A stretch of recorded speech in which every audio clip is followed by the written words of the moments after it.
bonjour à toutes et à tous. Je suis avec Jonathan du restaurant La Diff à Guipava et actuellement nous rencontrons des difficultés pour obtenir le statut d'entreprise adaptée.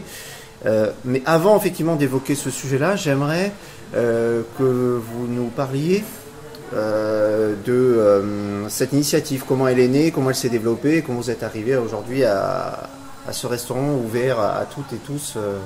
Bonjour, donc moi c'est Jonathan. Alors l'idée, donc nous on est restaurateurs, on est restaurateurs ici dans la zone depuis déjà 4 ans.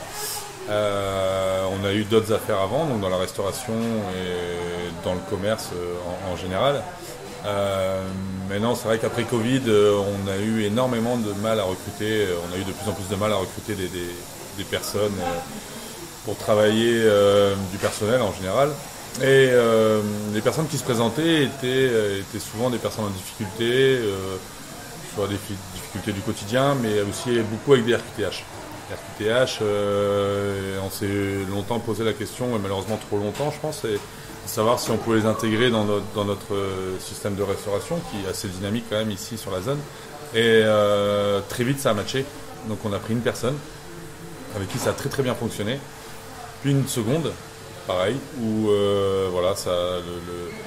l'intégration à l'équipe s'est très bien passée. Donc on s'est dit avec ma femme, pourquoi pas si demain on doit continuer à créer, parce que bon, on aime bien évoluer, on aime bien créer. Pourquoi pas justement créer un projet autour des personnes en difficulté. Peu importe les difficultés, là on s'est basé sur le handicap, mais ça peut être de l'insertion simplement, hein, ça peut être voilà. Donc après on a eu l'opportunité de récupérer cette cellule-là à côté de nos restaurants déjà existants, ce qui nous a permis de nous projeter sur ce projet-là et de créer ce restaurant d'inclusion qui était pour nous important. Donc il y a plus de 70% du personnel donc, qui a une RQTH. Oui. Ce qui fait qu'effectivement, il y a quand même un brassage effectivement avec des personnes, on va dire, qui sont non porteuses de handicap. Comment ça se passe dans l'alchimie, dans les interactions entre les membres de l'équipe? Ça se passe très très bien. En fait, au départ, c'était un peu nos préoccupations de savoir comment nous on allait gérer ça. Donc, on a pu utiliser nos restaurants, enfin nos restaurants existants à côté pour les mettre en immersion déjà avant l'existant ici, voir un peu comment nous on allait gérer, parce que c'était nouveau aussi, hein, c'était autant de personnes d'un coup. Et en fin de compte, quand on a ouvert ici, on a très vite compris que l'interaction, que s'occuper d'eux n'était pas non plus hyper déconnant, dans le sens où on a compris vite que leur adaptation c'était de la bienveillance. C'est-à-dire que il fallait leur donner confiance. Il faut être autour d'eux. Il faut répéter. Et des fois, voilà, il faut qu'on arrive à trouver nos méthodes de travail ensemble. Mais loin de là, ça a été des difficultés au quotidien, parce que il faut juste donner tâche par tâche, évoluer gentiment, prendre le temps d'expliquer. C'est d'autres méthodes de travail, mais c'est pas forcément plus difficile que dans le milieu ordinaire. Donc c'est pas contraignant.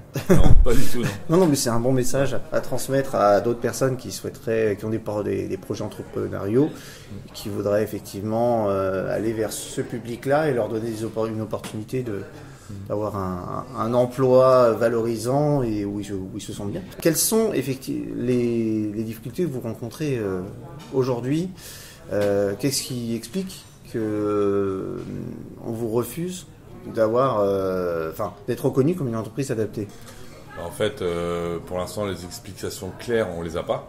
D'accord. C'est-à-dire qu'on a reçu un courrier, donc on est passé en commission devant la direction du travail en Bretagne.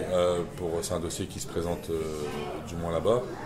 Et donc nous, les explications claires sur papier, on les a jamais reçues.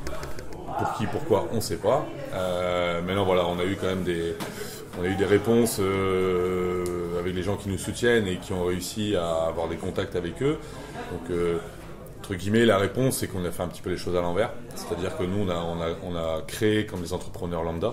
Oui. C'est-à-dire qu'on a pris notre cellule, on a fait nos travaux, on a monté notre entreprise, on a embauché et on a structuré ça tout à fait normalement.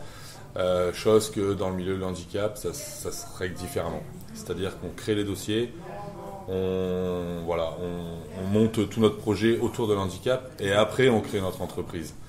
C'est-à-dire que pour nous c'est compliqué de penser comme ça parce qu'on n'a jamais travaillé comme ça et de se dire en même temps on ne savait pas trop où on allait dans le sens où on savait quel type de restauration on allait monter, mais comment après, nous on pense à l'idée et après on embauche et on crée avec l'équipe, on crée notre quotidien dans l'entreprise. Donc travailler à l'envers pour nous c'était pas logique et c'est un petit peu le reproche qu'on a maintenant, c'est-à-dire que malheureusement on les met au pied du mur.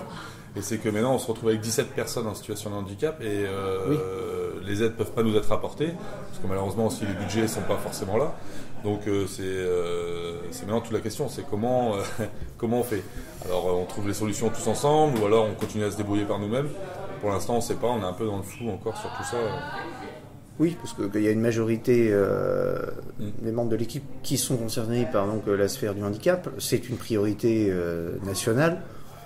C'est un peu, c'est difficilement compréhensible. C'est-à-dire qu'il y a 17 salariés ici qui ont repris confiance, c'est ce que vous dites, qui sont bien, qui ont un job qui leur plaît, qui sont contents de venir au travail. Et c'est difficile par rapport, et sans jugement évidemment, mais par rapport à cette administration de comprendre la fameuse logique. Il faudrait partir avec l'idée, comme vous dites, d'être d'abord une entreprise adaptée et ensuite de construire les choses.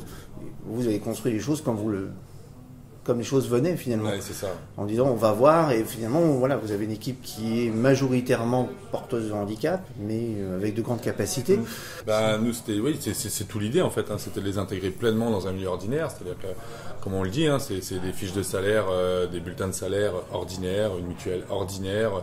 Et en fait, on les embauche comme des salariés dits classiques. Donc je vois pas. On voulait pas créer de différence avec tout ça. C'est-à-dire qu'on a ouvert dans un restaurant normal. Je sais pas ce qu'on peut dire anormal ou normal, mais oui, classique, oui. Voilà, classique en fait. On a tout structuré normalement, on les intègre pleinement dans le milieu professionnel ordinaire. Donc l'idée c'était de jouer le jeu à fond sur ce point de vue-là.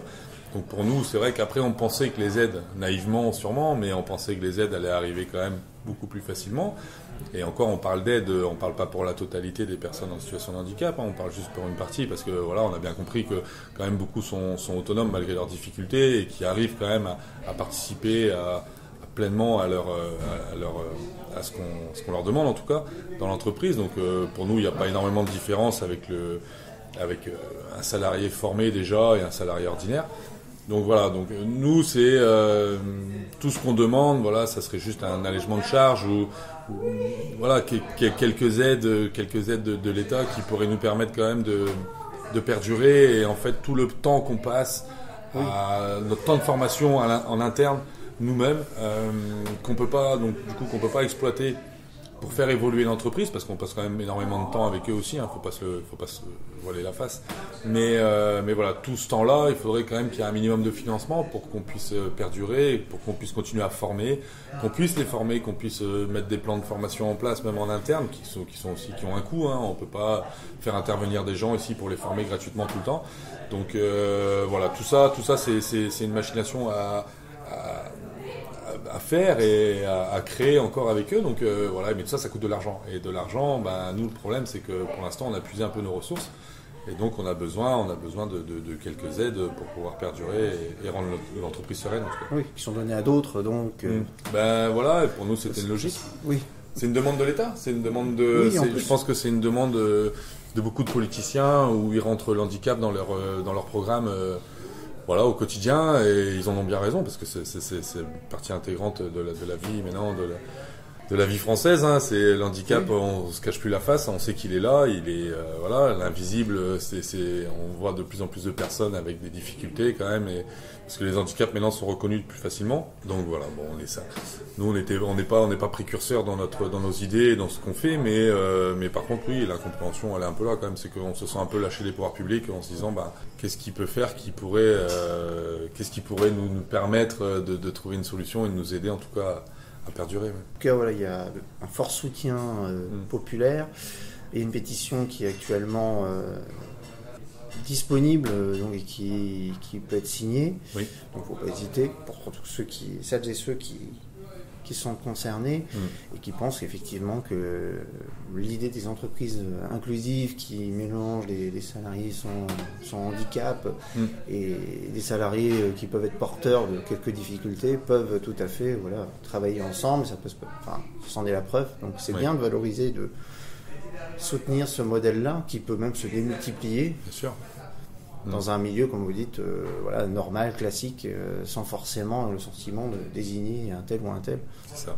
Les clients, ils font pas la différence, j'imagine, pour terminer. Non, c'est... non, justement, c'est ce qu'ils nous disent souvent. Bon, ils s'attendent au départ. C'est vrai que les premiers ressentis, c'était bon, on passe la porte, on va voir, on va découvrir.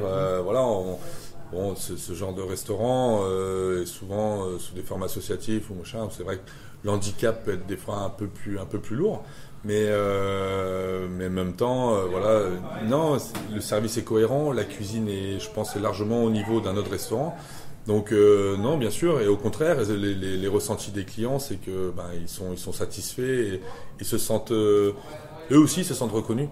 Parce qu'ils ont une vraie attention et une vraie attention qui est honnête. En fait, c'est pas parce que c'est ils ont un franc-parler qu'on peut retrouver au quotidien. Et c'est vrai que quand ils sont servis par notre personnel, ils se disent que il y a rien de faux en fait, tout est vrai et ils le font du mieux qu'ils peuvent et c'est très très bien fait. Donc nous on a cette satisfaction là de se dire ça c'est déjà une première réussite, que ce soit en cuisine ou en salle. C'est une équipe entière qui bosse très très bien et qui cohabite très très bien ensemble, donc ça fonctionne. On peut prouver que ça fonctionne en tout cas. Bon c'est les clients qui le souhaitent, après peuvent venir y manger et constater par eux-mêmes.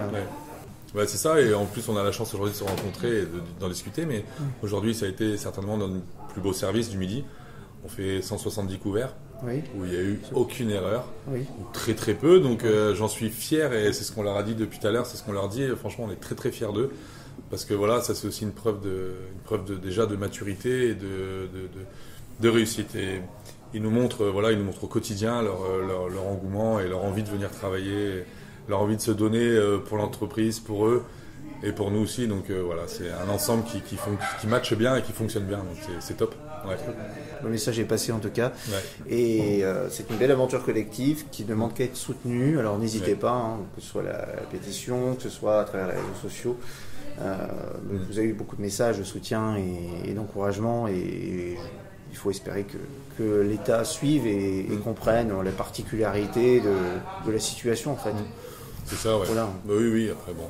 Donc maintenant c'est le dossier, en tout cas l'idée est entre les mains de plein de monde, de nos soutiens politiques et autres, mais oui, les gens nous soutiennent en majorité, et la compréhension elle est un petit peu partout. Après c'est comme ça, il y a des papiers à respecter, des cases à cocher, on n'en fait pas partie malheureusement, et donc on trouvera les solutions. En tout cas nous on va rien lâcher, on va continuer à perdurer, et on est des Bretons à la tête dure. Oui.